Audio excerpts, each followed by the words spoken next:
नमस्कार दोस्तों, plus point के यूट्यूब के वीडियोस में आपका स्वागत है। दोस्तों मेरा नाम है निकेत शाह। दोस्तों आज का ये वीडियो आपकी सारी कंफ्यूजन दूर कर देगा स्टेबलाइजर और वोल्टेज प्रोटेक्टर के बारे में। सबसे पहले बता दूं कि वोल्टेज स्टेबलाइजर या वोल्टेज प्रोटेक्टर या वोल्टेज स्टेबलाइजर ये दोनों ही चीज़ आपकी घरों के जो इक्विपमेंट्स है, जैसे कि टीवी हो गया, फ्रिज हो गया, एयर कंडीशन हो गया, कंप्यूटर्स हो गया, जो आप घर पे चलाते हो, ये सब चीज़ों को उसको प्रोटेक्ट करने का काम हमारा स्टेबलाइजर या वोल्टेज प्रोटेक्टर करता है। लेकिन कंफ्यूजन ये है कि इन दोनों में से हमारे लिए कौन सा सही रहेगा। करेक्ट, ये आपको भी कंफ्यूजन होता रहेगा, पहले मुझे भी था, लेकिन ये वीडियो के देखने के बाद आपका ये सारा कंफ्यूजन दूर हो जाएगा। सबसे पहले बात करें वो दिखने की कि ये दोनों में फ़र्क क्या है देखने में। तो सबसे पहले देखने में जो फ़र्क आपको नज़र आ रहा है वो आप देख सकते हैं। स्टेबलाइजर दो किस्म के आते हैं, एक में ऐसा काटा बेटा आपको नज़र आएगा और दूसरे में कुछ नहीं, सिंपल। अभी जो लेटेस्ट आ रहे हैं वो इसी टाइप में आ रहे हैं। पहले जूने ज़माने के जो आप स्टेबलाइजर वगैरह देखोगे तो कुछ इस तरीके से आपको देखने मिलते थे, अभी नए लेटेस्ट आपको इस तरीके से देखने मिल जाते हैं। जबकि वोल्टेज प्रोटेक्टर की बात करें तो वोल्टेज प्रोटेक्टर आपको ये डिजिटल फॉर्म्स में देखने मिलेगा। अगर आपकी घर की फेज 3 फेज लाइन है तो आपको 3 फेज का ये इस टाइप का तीनों लाइन का अलग अलग वोल्टेज प्रोटेक्टर देखने मिलेगा। जबकि यहाँ पे आप देख सकते हैं ये जो है हमारे सिंगल फेज के लिए यूज़ करने वाला वोल्टेज प्रोटेक्टर दिखाई दे रहा है। ये सबसे पहले हो गया लुक में डिफरेंस। इसके बाद ये वोल्टेज प्रोटेक्टर है क्या, स्टेबलाइजर है क्या, उसको समझ लेते हैं। सबसे पहले शुरुआत करते हैं वोल्टेज प्रोटेक्टर से ही, ठीक है। तो वोल्टेज प्रोटेक्टर जो रहता है ये एक ऐसा डिवाइस है जो हमारी घर के अंदर जो अचानक से आने वाली जो बिजली है, यानी कि एकदम आपने कभी कभी देखा रहेगा बारिश के मौसम में बहुत ज़्यादा बिजली आ गई अचानक से, तो आपके घर के बहुत सारे फ्यूज़ हो जाते हैं, मतलब बल्ब हो जाते हैं फ्यूज़, या कंप्यूटर ख़राब हो जाता है, या टीवी ख़राब होता है, या फ्रीज ख़राब होता है। करेक्ट, तो ये उसको प्रोटेक्ट करने का, उससे प्रोटेक्ट करने का काम हमारा ये वोल्टेज प्रोटेक्टर डिवाइस करता है। सिंपल। चलिए अभी बात करते हैं वोल्टेज स्टेबलाइजर क्या काम करता है। तो सिंपल, ये भी यही काम करता है। ये हमारी घर की चीज़ों को प्रोटेक्ट करने का काम करेगा। अचानक से आने वाले वोल्टेज या अचानक से कम आने वोल्टेज के बीच में ये जो करने का काम करेगा, वोल्टेज प्रोटेक्ट करने का काम करेगा, वो हमारा स्टेबलाइजर करता है। तो आप बोलेंगे सर ये दोनों तो सेम ही हो गया ना। दोनों सेम जरूर है, दोनों प्रोटेक्ट करता है, लेकिन इसमें भी एक फर्क है। क्या है मैं आपको शॉर्टकट में बता देता हूं। अगर मान लो कि वोल्टेज ज़्यादा आ गया तो ये क्या करेगा, स्टेबलाइजर क्या करेगा, जो आउटपुट है ना उसको बंद नहीं करेगा, उसको कंटिन्यूस चालू रहेगा, लेकिन ज़्यादा वोल्टेज को कम करके भेजेगा। अगर कम आ गया तो ये उसको ज़्यादा करके भी भेज सकता है वोल्टेज को, लेकिन आउटपुट हमारा स्टेबल रखेगा। बाहर जो भी चीज़ें लगाई हुई है कंटिन्यूस सेम फ्लो रहता रहेगा। इनपुट भले कम आए या ज़्यादा है, कम आएगा तो ये खुद बढ़ा के भेज देगा, ज़्यादा आ गया तो उसको कम करके भेजने का काम स्टेबलाइजर करता है। यही काम हमारा वोल्टेज प्रोटेक्टर करता है, लेकिन ये कंटिन्यूस फ्लो नहीं देता। ये क्या करता है, अगर कम आ गया वोल्टेज तो आगे का लाइन को बंद कर देगा, ज़्यादा आ गया वोल्टेज तो भी आगे के लाइन को बंद कर देगा। ये है हमारा वोल्टेज प्रोटेक्टर। सिंपल भाषा में समझ में आया। तो अभी आप समझो कि सर ऐसी क्या चीज़ है इसके अंदर कि ये वोल्टेज को कम भी कर सकता है, बढ़ा भी सकता है, तो वो भी बता देता हूँ। तो ये वोल्टेज स्टेबलाइजर जो है ना, उसके अंदर ये सब चीज़ है। आप देख सकते हैं बड़ा ट्रांसफार्मर है, इसको ऑटो ट्रांसफार्मर या रेयोस्टेट बोल से। तो ये क्या कर सकता है, ये जो है ना कम आने वोल्टेज कम आने पर ये बढ़ा भी सकता है वोल्टेज को, और ज़्यादा आने पर वोल्टेज को कम भी कर सकता है। तो ये होता है हमारे वोल्टेज स्टेबलाइजर के अंदर। जबकि हमारे वोल्टेज प्रोटेक्टर जो हमारा डिजिटल वोल्टेज प्रोटेक्टर है उसके अंदर इलेक्ट्रॉनिक सर्किट रहती है, जिसमें कुछ फ्यूज भी रहता है, कुछ प्रोटेक्शन डिवाइसेस भी रहता है, और ये उसके अंदर का पूरा इक्विपमेंट है, वोल्टेज प्रोटेक्टर के अंदर की चीज़ें है।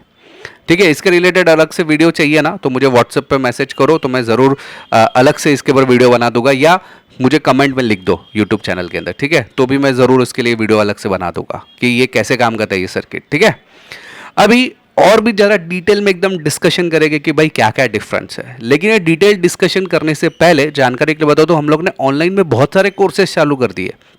अगर आप लोग ने अभी तक ज्वाइन नहीं किया है तो दोस्तों कर लो, बिकॉज हम लोग ने, हमारे पास इलेक्ट्रॉनिक्स, इलेक्ट्रिकल, फिर आप देखोगे mobile repairing, laptop repairing, computer networking, फिर इसके अलावा video editing, sound editing, robotics, इसके अलावा प्रोग्रामिंग के भी कोर्सेज है। प्रोग्रामिंग के अंदर आप देखोगे तो C++, जावा, HTML, VB, .NET जैसे बहुत सारे कोर्सेज है। कंप्यूटर के बेसिक्स के कोर्सेज है, video editing, sound editing, graphic editing जैसे भी कोर्सेज है।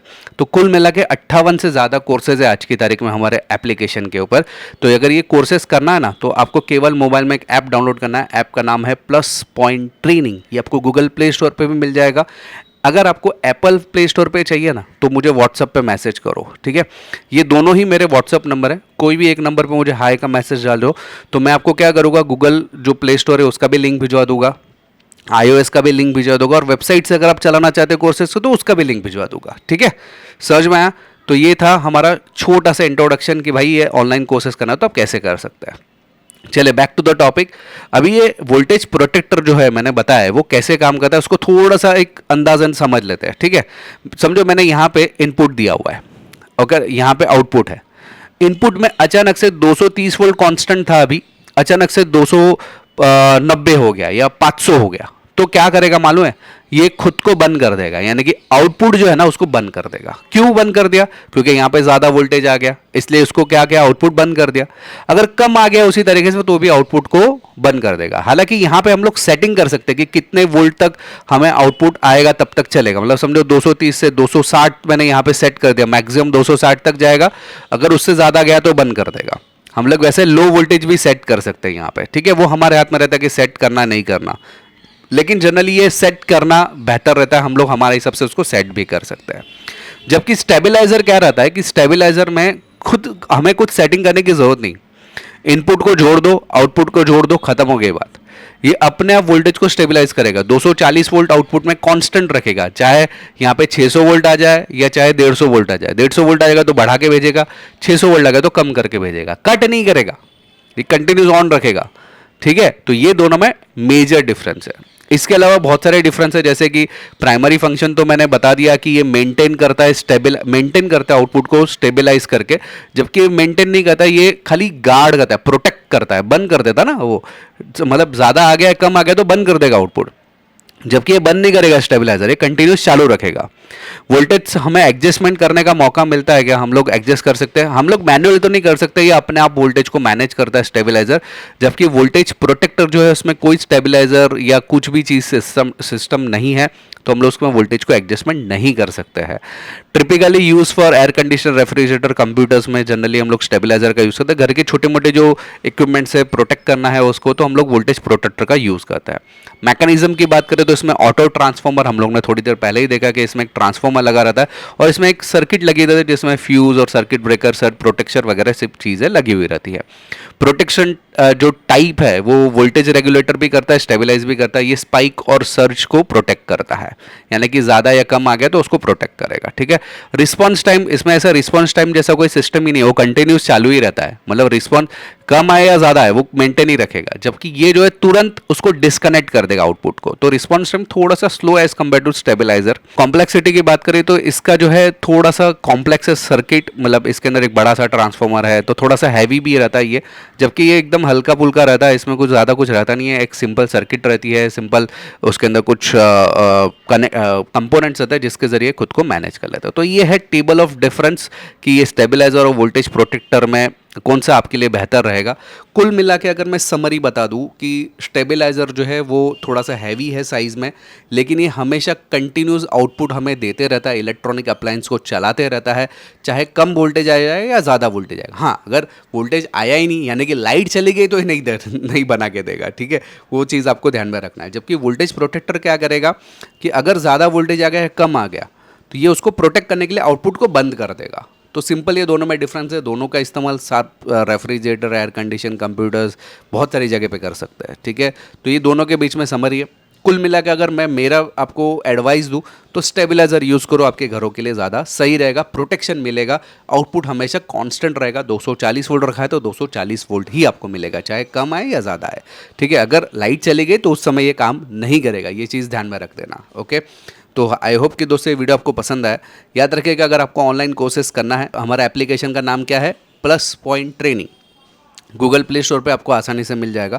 अधिक जानकारी चाहिए, ये दोनों ही मेरे व्हाट्सअप नंबर है, उसमें मुझे किसी भी एक नंबर पे मुझे हाई का मैसेज डाल दे तो मैं आपको सारी जानकारी आपको व्हाट्सअप के माध्यम से भिजवा दूंगा। तो दोस्तों अगर आप नए हैं चैनल के ऊपर तो सब्सक्राइब का बटन दबा के बेल का आइकन दबाना बिल्कुल मत भूलिएगा, ठीक है। अगर वीडियो पसंद आया तो अपने दोस्तों के साथ में ज़रूर शेयर कीजिए। नए हैं चैनल के ऊपर तो जैसे मैंने बताया कि प्लीज़ प्लीज़ प्लीज़ सब्सक्राइब कर दो, कमेंट में लिखो वीडियो कैसा लगा या अगला वीडियो आपको कौन सा चाहिए। तो चलिए आज के इस वीडियो में इतना ही। Thanks for listening.